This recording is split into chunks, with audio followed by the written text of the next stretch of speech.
네, 이어서 두 번째 역에 도착을 했는데요. 이번 역은 이름이 좀 안타깝습니다. 신저가역이에요.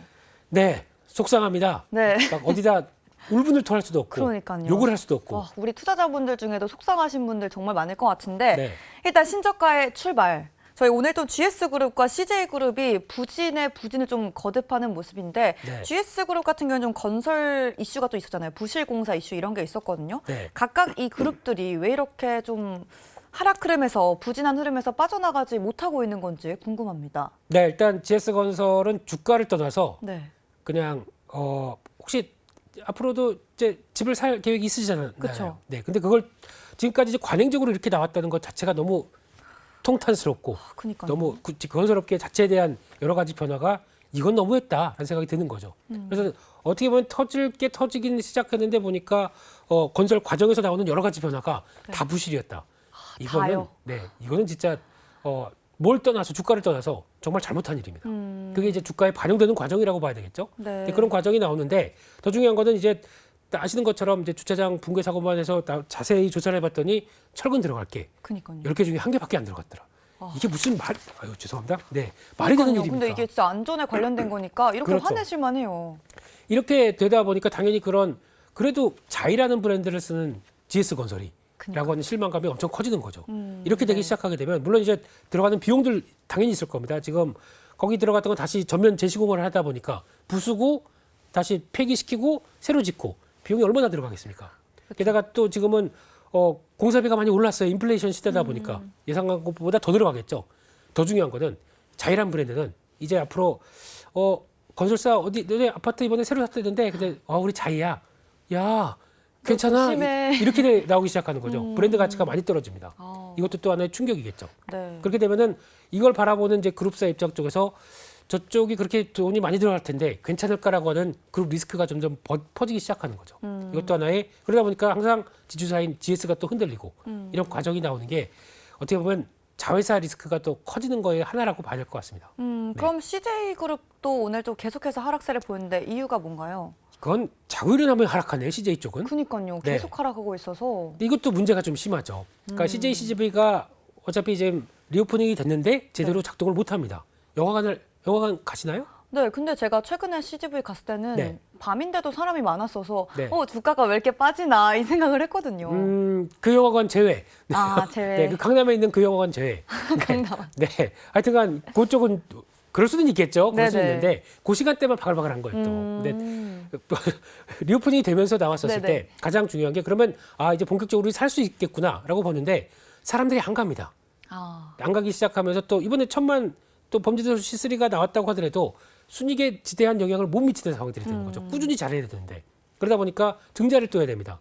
증자를 또 해야 되는데 증자가 지금 의외로 또 현물 출자를 하는데 네. 돈이 그만큼 없다고 생각하다 보니까 근데 뒤에 있는 CJ 올리브 네트워크스라는 회사가 네. 이게 비상장이다 보니까 지들 마음대로 죄송합니다. 그들 마음대로 네, 가격을 이만큼 해서 이 정도면 되겠지라고 하는데 이게 어떻게 보면 IT 회사예요. CJ그룹을 관리하는 IT 회사. 네. 근데 나머지 회사들 보면은 PBR이라고 하는 자산 가치 대비해서 한 배 정도밖에 거래 안 되는데 우리는 3배 줘야지. 그러면 거기다 그걸 갖다 놓고 현물 출자를 한다. 말이 됩니까 이게?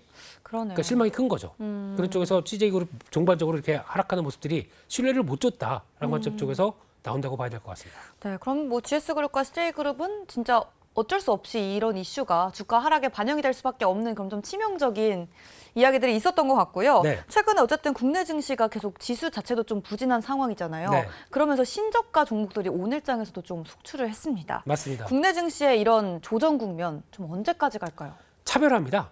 차별화요. 되는 것만 되는 거고요. 아까 그쵸. 말씀드렸던 에코프로는 신고가. 그렇죠. 네. 그런 몇몇 섹터 종목들 반도체 쪽도 물론 오늘 밀렸다고 하더라도 네. 여전히 강했던 섹터였었죠. 그리고 거기다가 또 시장과 전혀 다른 쪽 얘기하게 되면 자동차 부품 쪽. 자동차주가 괜찮으니까 자동차 부품도 강하죠. 네. 게다가 또 조선주 쪽도 의외로 강하게 지금 신고가 영역 쪽으로 막 가고 있죠. 거기다가 지난번에 저희가 다뤘던 전력기기 이런 쪽도 강하죠. 뭐냐면은 시장에서 성장을 좀 계속 작년보다 올해 성장하고 올해보다 내년에 성장할 것이다. 이거는 성장에 대한 모습들, 실적에 대한 모습들. 갖춘 쪽은 강합니다. 그리고 또 지금이 바닥일 것이다. 거기다가 AI를 통해서 성과를 낼 것이다라고 하는 반도체들 강한 거죠. 이런 쪽으로 봤을 때는 강한 쪽으로 들어가야지 안 그러면 신저가 싼데 이거 52주 한 2, 3년 동안 못 보는 가격이야. 이거 네. 사서 기다리면은 다시 올라가겠네?가 아니라 일주일도 못 기다립니다. 일주일 사이에 또 빠져버립니다. 신저가에 대한 위험성이 더 있기 때문에 신저가를 들어가는 게 아니라 차라리 신고가를 들어가야 되겠죠. 오히려요. 네. 그래서 관심주가 뭐라고요? 에코프로. 아, 네. 자, 네. 거기까지 하겠습니다. 네. 네. 알겠습니다. 네. 어쨌든 지금은 그 가격이 싸다고 무작정 뛰어들기보다는 성장성이 있는 기업들을 주로 봐야 된다 이런 말씀이신 것 같고요. 네. 또 오늘 또 악재가 또 하나 있었던 게 오늘 악재는 아니지만 이 네. 새마을금 고발 뱅크런 이슈도 있었잖아요. 네. 이거는 어떻게 좀 단기 악재인지 국내 증시의 영향력이 좀 컸었는지 궁금해요. 네, 어머님이 궁금해하시죠? 네. 네, 혹시 경제 방송 앵커 하는데 나 새마을금고에 있는 거 이거 어떻게 해야 되느냐 물어보셨을 때 어떻게 하셨습니까? 새마을금고에 안 갖고 계신 것 같은데요. 아, 그러세요? 다행이시네요. 저 같으면 그랬을 것 같습니다. 주식하게 주세요. 아, 예, 죄송합니다. 뭐를요? 네, 네. 돈이 이제 사람들이 이제 관심이 높아진 거죠.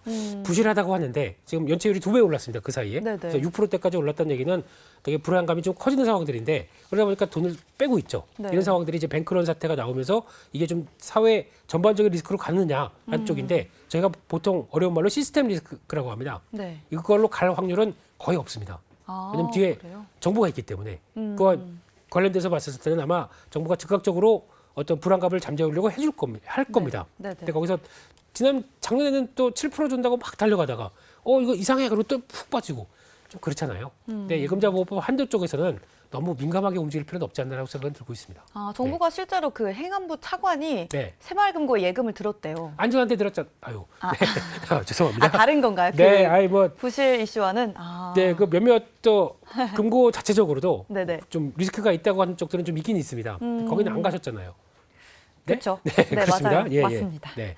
그럼 이렇게 해서 좀 지금 조정 국면이 어쨌든 나오고 있는 상황인데 아까 네. 전에 실적이 강한 것들 봐야 된다고 이야기를 해주시긴 했지만 네. 좀 대안책으로 네. 주가가 빠질 때도 챙겨볼 수 있는 종목 어떤 게 있나요?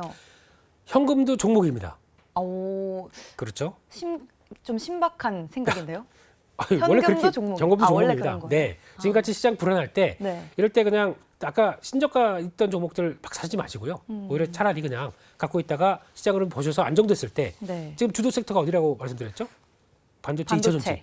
2차 전지. 예, 그리고 이런 때를 오히려 지지권 확보됐을 때 그런 쪽으로 들어가는 게 더 좋겠다 한쪽이고 싼 종목 들어가시지 마시라. 또 아니면 뭐 경기 방어주 이런 거 들어갔다가 네. 배당 주면 되지. 그런데 배당이 이만큼인데 주가는 이만큼 빠집니다. 그렇기 때문에 배당 울며 겨자 먹기로 받을 수밖에 없는 거 이런 거 하지 마시고요. 네. 차라리 주도 섹터로 기회 봐서 들어가자 이렇게 말씀드리겠습니다. 그러면 지금 어쨌든 네. 조정이 받고 있는 느낌은 있잖아요. 물론 7월의 첫 주기는 하지만 네. 이게 좀 장기화될까요? 아니면은 그냥 단기적으로 좀 지수가 올랐기 때문에 쉬어가는 구간인가요? 딱 그것만 보시면 될 것 같습니다. 요즘에 주가가 하락하는 요인 중에 가장 핵심적인 게 외국인들이 선물을 매도해서 그렇습니다. 네. 아니 선물을 주는 거지 왜 매도를 이런 거 얘기하시려고 그랬죠? 아니에요? 예. 네. 안 넘어오시네요. 그래서 이런 것처럼 선물 매도 때문에 주가가 하락했는데 네. 정작 중요한 거는 외국인들은 주식을 안 팝니다. 생각보다 그렇게 많이 안 팔아요. 그래요? 네. 10몇 조까지 사왔는데 지금 최근에 판 거 1조 조금 넘을 정도면은 그냥 조정 정도라고 봐야 되겠죠. 이게 본격적으로 매도가 나오게 되면 dom황차 아직은 그럼 본격 매도는 아니다. 아니죠. 그러면은 그렇게 뭐 오랫동안 이렇게 조정이 막 깊고 지속되고 이러진 않겠네요? 그럴 거로 생각합니다. 그런 쪽에서 이럴 때 마무리가 되고 움직이기 시작하게 되면 네. 아까 말씀드렸던 주도주를 사자 이렇게 보셨으면 좋겠습니다. 오히려 그러면 현금을 좀 갖고 있다가 네. 신규 매수를 하는 네. 그런 전략으로 또 7월 달에 임하면 좋겠다. 현금도 종목이다. 감사합니다. 알겠습니다. 네. 좋은 조언과 함께 저희 두 번째 역까지 왔고요. 오늘도 좋은 얘기 나누셔서 정말 감사합니다. 우리 김민수 대표님. 감사합니다. 이로운 경제 채널 EBC